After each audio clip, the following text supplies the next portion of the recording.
और पहले बात कर लेते हैं जन आशीर्वाद यात्रा की, जहां बीजेपी की जन आशीर्वाद यात्राओं का दौर लगातार जारी है। मध्य प्रदेश में देश भर के दिग्गजों का जमावड़ा भी मध्य प्रदेश में दिखाई दे रहा है। इंदौर संभाग की यात्रा में गोवा के मुख्यमंत्री प्रमोद सावंत शामिल होंगे। आपको बताते चलें, महाकौशल की यात्रा में केंद्रीय मंत्री अनुराग ठाकुर शामिल होंगे। मालवा की जन आशीर्वाद यात्रा में सीएम शिवराज सिंह चौहान के साथ ही ज्योतिरादित्य सिंधिया भी शामिल होंगे। ग्वालियर चंबल में केंद्रीय मंत्री वीरेंद्र खटीक की अगुवाई में यहां यात्रा निकाली जाएगी। बुंदेलखंड की बात करें तो केंद्रीय मंत्री फग्गन सिंह कुलस्ते यहां पर शामिल होंगे। साथ ही सभी नेता रथ सभाओं को भी संबोधित करते नजर आएंगे और साथ ही केंद्र और राज्य सरकार की उपलब्धियों को गिनाएंगे। आपको बता दें कि बीजेपी लगातार जन आशीर्वाद यात्रा निकाल रही है। और इसी पर ज्यादा जानकारी के साथ सहयोगी प्रखर जैन हमारे साथ जुड़ गए हैं। प्रखर, जिस तरह से हम देख रहे हैं, बीजेपी जनता के बीच पहुंच रही है, आशीर्वाद ले रही है, जन आशीर्वाद यात्रा और केंद्रीय नेतृत्व इस समय मध्य प्रदेश में। देखिए, बिल्कुल कृतिका, केंद्रीय नेतृत्व मध्य प्रदेश में शुरुआत से हम देख रहे हैं कि बीजेपी का जो चुनावी अभियान है, चाहे हम उसमें बात करें रणनीति से लेकर के क्रियान्वयन तक, तमाम जगह पर केंद्रीय नेतृत्व, केंद्रीय मंत्री, राष्ट्रीय नेता हमें लगातार दिखाई पड़ रहे। चाहे अमित शाह की बात की जाए, लगातार मध्य प्रदेश के दौरे किए, लगातार रणनीति पे बात की। और अब जब जन आशीर्वाद यात्रा निकली है तो इस बार देखिए, जन आशीर्वाद यात्रा की पूरी तरीके से रणनीति बदली हुई दिखाई दे रही है। अगर बात की जाए 2018 की जन आशीर्वाद यात्रा की या 2013 की जन आशीर्वाद यात्रा की, लगातार केवल मुख्यमंत्री वन मैन शो की तरह लीड करते हुए दिखाई देते थे। मध्य प्रदेश की योजनाओं की, मध्य प्रदेश की रिपोर्ट कार्ड की बात हुआ करती थी। लेकिन देखिए, जो 2018 के पहले की स्थिति थी, वो जन आशीर्वाद यात्रा को वो फॉर्मूला कहीं ना कहीं बिल्कुल कामयाब होता हुआ दिख रहा था। लेकिन 2018 में अगर हम बात करें, 2018 की जो गलतियां, उनसे सीखते हुए देखिए पूरी रणनीति को बदला गया। जहां पर कुछ ही विधानसभाओं को कवर किया जाता था, अब उन हर विधानसभाओं को कवर किया जा रहा है जहां पर पहले पहुंचा नहीं जा सकता था, क्योंकि एक यात्रा निकलती थी। इसलिए इस बार 5 यात्राएं निकाली। वहीं दूसरी तरफ देखा जाए, केंद्रीय नेतृत्व के सक्रिय होने का एक कारण एक ये भी समझ सामने आ रहा है कि भाई, जो 2024 का लोकसभा चुनाव है वो भी नजदीक है। 23 का विधानसभा, 24 का लोकसभा, बहुत कम अंतर, 5 से 6 महीने का अंतर होता है। तो ऐसे में देखिए, अब पूरी तरीके से अगर हम लगातार जिस तरीके से बीजेपी की रणनीति रही है, चाहे रिपोर्ट कार्ड जारी किया हो या फिर लगातार जिस तरीके से बीजेपी का पूरा कैंपेन चल रहा है, हम लगातार देख रहे हैं कि जो 23 के साथ 24 की रणनीति पर भी काम लगातार चल रहा है। क्योंकि देखिए, लोकसभा की भी अगर बात की जाए, बीजेपी के लिहाज से काफी महत्वपूर्ण, 2 कारणों से भी महत्वपूर्ण हो जाते हैं। क्योंकि एक तो नॉन यूपीए किसी भी सरकार के ये सबसे बड़ा कार्यकाल रहा है प्रधानमंत्री मोदी का, उसको रिपीट करने की एक तो। वहीं दूसरी तरफ देखें तो इंडिया एक गठबंधन जो 26 दलों का हुआ है, वो भी केंद्रीय स्तर पर सक्रिय है। तो ऐसे में 24 का लोकसभा भी काफी चैलेंजिंग। बिल्कुल प्रखर, यानी ये कहना गलत नहीं होगा कि वो बीजेपी हो या कांग्रेस, दोनों ही बड़ी पार्टियों का फोकस 23 के साथ ही 24 को भी नजर में रखते हुए तमाम जो कार्यशैली है वो की जा रही है। लौटूंगी आपके पास, लेकिन जन आशीर्वाद यात्राओं को लेकर लगातार हम देख रहे हैं, जहां यात्राओं में अब केंद्र की भी एंट्री सीधे तौर पर होती दिखाई दे रही है।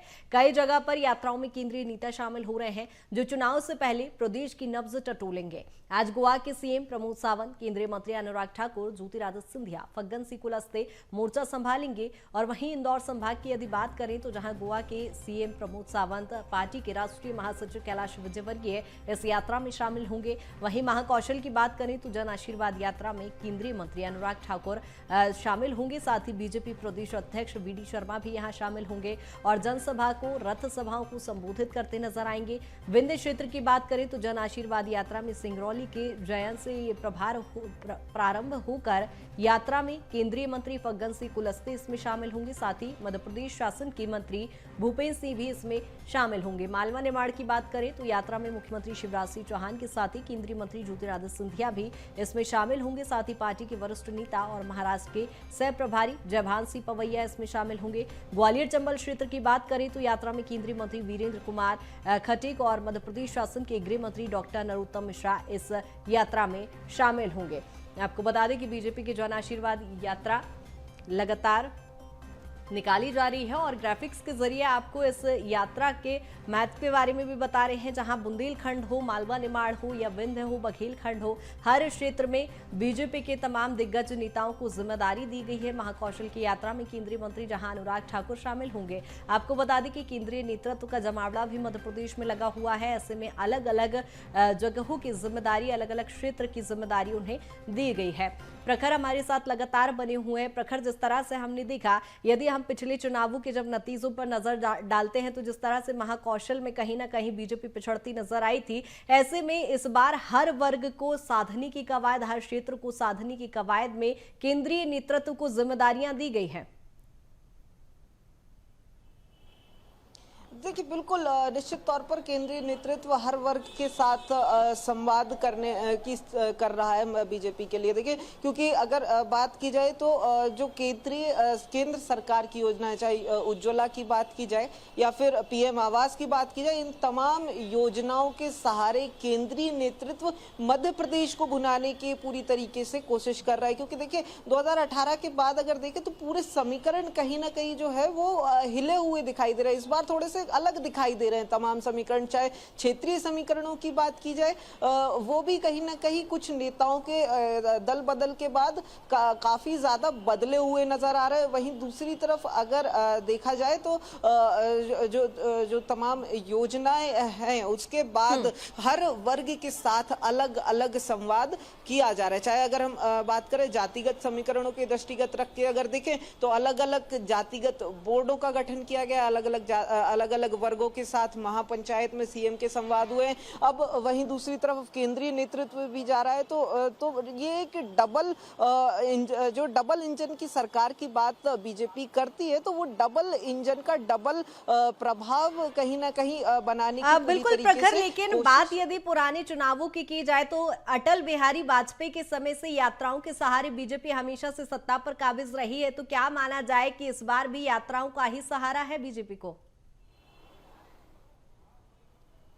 देखिए, बिल्कुल भारतीय राजनीति में अगर देखें, ना केवल अटल बिहारी वाजपेयी आडवाणी की जोड़ी ने यात्रा की थी, इसके अलावा भी अगर देखें तो लगातार तमाम दल यात्राओं के सहारे हमें दिखाई देते रहे।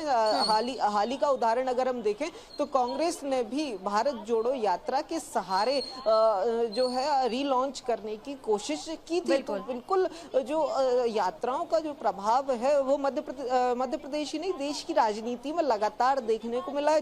उसी रणनीति को अब बिल्कुल उसका एक लहजा बदल के, उसकी रणनीति बदल के, उसी रणनीति को ट्विस्ट एंड ट्वीक करके, जिसे अगर कहा जाए बिल्कुल प्रखर, यानी ये कहना गलत नहीं होगा कि यात्राओं का सहारा तो लिया जा रहा है, लेकिन देखने वाली बात होगी चुनावी नतीजे जो आएंगे वो बीजेपी हो या कांग्रेस, दोनों ही किसका बेड़ा पार लगाती है, ये यात्राएं देखने वाली बात होगी। बहुत शुक्रिया तमाम जानकारी के लिए।